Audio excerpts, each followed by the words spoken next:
大家好，我是田园。今天给大家分享一个南瓜椰蓉小面包的做法。首先我们准备120克去皮的南瓜，先给它切成薄片儿。切好后先把它放到盘子里面，然后冷水上锅，开锅后用大火蒸15分钟左右。南瓜蒸好后，我们先把它放到干净的大碗里面，然后再加入30克的白糖。接着我们用擀面杖先把它们尽量捣碎一些。南瓜捣好后，我们先加入70克的牛奶，再加入25克的鸡蛋液，最后我们再加入3克酵母粉，然后用筷子先把它们充分搅拌均匀。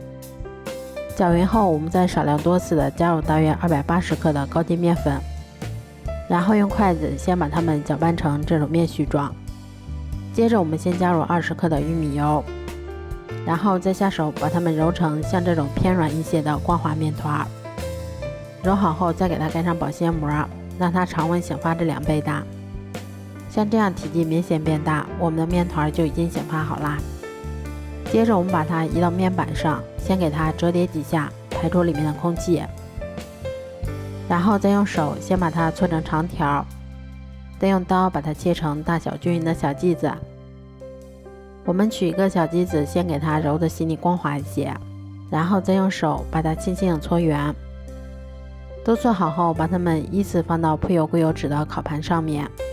接着我们再给它盖上保鲜膜，让它2次醒发30分钟左右。醒好后，我们在表面先给它刷上一层蛋黄液，最后我们在表面再撒上一些椰蓉增香。接着我们再把它放到烤箱里面，烤箱中层上下火170度，烤20分钟左右就可以啦。这样做出的南瓜椰蓉小餐包吃起来非常的松软香甜，而且还有一股浓浓的南瓜和椰蓉的香味儿。如果喜欢的话就试试吧。喜欢我的视频就关注我吧，谢谢您的支持。